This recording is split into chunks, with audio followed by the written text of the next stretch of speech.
দিছে ভারতের সংবিধানে আমাক পাওয়ার দিছে যে আমি আমার নবীক মানিব পারিম না নাই আমার দূরে দূরে পারিম না নাই ভারতের সংবিধানে আমাক হুকুম দিছে যে আমি কোরআন ও হাদিস ফলো কৰিব মানিব পাৰিম না নাই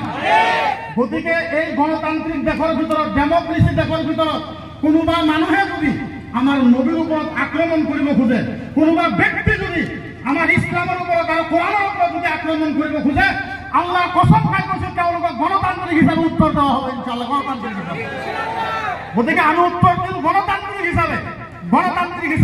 আমি উত্তর দিম ইনশাআল্লাহ গতিকে আজি যেহেতু আমি মিটিংখন আয়োজন কৰিছো আৰু এটা বস্তু বিশেষকৈ মই জনাবসকলক কৈছো আলিম উলামাসকলক কৈছো এটা বস্তু আমি খুব মাৰ্ক কৰিব লাগিব যে আমাৰ অসমৰ ভিতৰত বিশেষকৈ মুছলিম এলেকাবিলাকত ড্ৰাগছৰ প্ৰভাৱটো কিন্তু বহুত পৰিছে না নাই আপোনালোকৰ ড্ৰাগছৰ প্ৰভাৱ পৰিছে না নাই আমাৰ গাঁওবিলাকত যিবিলাক যুৱক ল'ৰা আছে প্ৰায়